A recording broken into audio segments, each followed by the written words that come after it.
이때는 자기가 책임을 지고 살을 도려내고 욕을 먹는 게 두려워도 어쩔 수 없어요. 잘라야 돼요, 그냥. 여기서 더 심각하게 얘기를 드리면 이게 가족이건 아내건 동생도 상관이 없어요.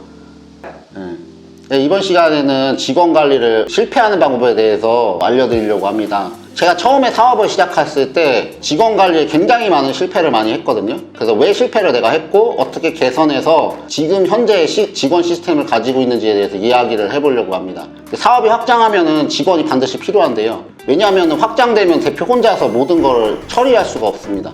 그런데 사업의 부분에서 인건비 부분이 가장 실패 비용으로 나오게 되는데, 특히 소상공인 입장이나 스타트업에서는 가장 큰 고정비로 지출이 돼서 부담이 있을 수밖에 없어요.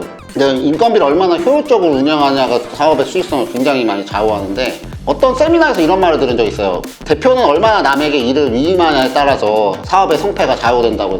이게 굉장히 좋은 말인데 어떻게 하면 실현할 수 있을까를 굉장히 많이 고민했어요. 제가 생각하기에는 대표라는 사람은 생각을 많이 해야 되고 책을 많이 읽어야 되고 시스템을 만드는데 가장 많이 에너지를 소비해야 되는데, 대표가 실무를 하거나 CS를 하거나, CS는 뭐 조금 할 수도 있겠죠. 마이너스 에너지를 너무 많이 쓰게 되면은 사업의 방향성이 흔들려 버리고 어디로 가는지를 모를 수가 있어요. 그래서 직원은 굉장히 많이 필요합니다. 제가 실패했던 직원 사례를 좀 알려드릴게요. 첫 번째는 대표가 야근을 시킨 적이 없는데 직원이 야근을 했다고 생각을 하게 돼요. 두 번째는 대표는 다른 곳보다 좀 더 좋은 페이를 주고 있고 자유를 허락했는데 직원은 내가 그런 능력이 있어서 당연히 받는 거라고 생각하게 되죠. 세 번째, 사적으로 직원과 너무 친한 거예요. 공사 구분이 없어져요. 네 번째는 대표는 꿈이 있잖아요. 꿈을 막 이야기하잖아요. 그러면 직원은 대표가 얘기하고 있는데 그게 사실인 줄 알고 있어요.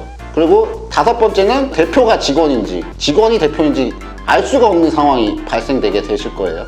여섯 번째는 이런 직원이 혼을 내도 타를 넣어도 벌을 줘도 변하지 않는 거예요. 주로 초보 사장님들이 이런 걸 많이 겪는데 저도 한 몇 번을 겪었어요. 어떤 경우도 있었냐면 직원이 저하고 이제 뭐 회식을 많이 했었고 능력도 좀 뛰어났던 거예요. 근데 지금 생각하면 능력이 뛰어나지 않은데 능력이 뛰어난 거라고 자기가 생각하고 있었던 거죠. 그래서 혼을 내도 타를 넣어도 벌을 줘도 변하지 않는 직원이 있었어요. 근데 더 많은 실패 사례가 있겠지만 이쯤 오면 한 6번째까지 한 3, 4개가 해당되신다 그러면 대표가 굉장히 무능력한 거예요. 모든 건 대표 책임이 망할 수밖에 없는 거죠. 여기서 이런 결과가 나올 때 어떤 행동을 취하셔야 되냐면, 이런 결과는 초보 사장님들이 내공이 없을 때는 굉장히 많이 겪을 수 있는 당연한 결과예요. 이때는 자기가 책임을 지고 살을 도려내고 욕을 먹는 게 두려워도 어쩔 수 없어요.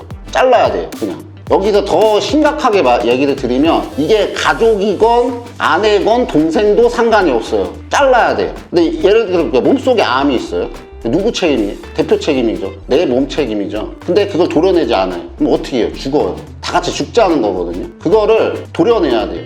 힘든 거 알지만 도려내야 돼요. 잘라내고 그 다음에 다시 시작을 해야 돼요. 사업이 망하지 않기 위해서는 이런 과정들을 두세 번 겪어가면서 내공을 쌓으면 이런 일들이 내공을 갖춘 대표에게는 일어나지 않아요. 왜냐면 범접할 수 없기 때문이에요. 직원들이 너무나도 내공이 세서 그분에게 범접할 수가 없어요. 그렇기 때문에 초보 사장님들은 이런 상황이 분명히 발생될 거니까 이때 자르세요, 그냥. 그리고 다시 방향성을 설정하고 다시 내공을 쌓으시면 됩니다. 제가 김승호 사장 학교라는 데서 직원관리법에서 들은 말이 있는데, 상을 주고 칭찬을 해줘도 힘쓰려 하지 않고 벌을 주고 힘을 가하더라도 두려워하지 않는다. 이 4가지가 가해지더라도 변하지 않는 그들을 제거해야 된다고 얘기를 하더라고요. 되게 많이 마음에 와닿았는데, 제가 직원 관리를 실패했던 그 직원을 도려낸 다음에 사업이 그 다음부터는 잘 일어나기 시작했어요. 제가 왜 그렇게 됐냐면 직원한테 에너지를 너무 많이 뺏겼던 거죠. 사업의 방향을 정해야 되고 시스템을 만들어야 되는 사람이 직원과의 관계에서 그 직원 말을 너무 많이 하고 있는 거예요. 그렇게 되면 어떻게 되겠습니까? 완전히 망할 수밖에 없는 거죠. 인간관계 얘기를 사업에서 할 필요가 없어요.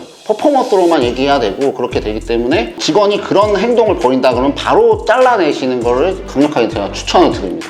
저 이런 경험을 통해서 저는 이제 거의 다 프리랜서로 직원을 돌리고 있고, 제가 프리랜서 대표님들하고 비슷하죠. 그래서 프리랜서 직원들하고 하는데 직원들을 잘 만나지 않아요. 저는 사적으로 만나지 않고 개인적으로도 만나지 않아요. 근데 출근도 안 하죠. 근데 되게 좋은 거는 뭐냐면 서로 터치를 하지 않는데 그 할당량만 가져오면 돼요. 저한테 터치하지 않는 상태에서 서로 인간적인 스트레스를 받지 않는 상태에서 업무의 그 퍼포먼스만 보는 거예요. 그렇게 하면은 대표를 눈치를 볼 필요도 없고 대표는 일을 안 한다고 스트레스를 줄 필요도 없고 스트레스 받을 필요도 없어요. 그런 시스템을 만들어서 하고 있습니다. 이 시스템은 다음 시간에 이런 인력 시스템을 어떻게 갖추게 되는지, 그리고 시행착오를 줄이면서 어떻게 유동적이고 출근하지도 않고 그런데 퍼포먼스는 굉장히 높은 직원들을 길러내게 할 수 있는지에 대해서 그 분신 시스템이라고 하는데 그 분신 시스템에 대해서 얘기를 드리도록 하겠습니다.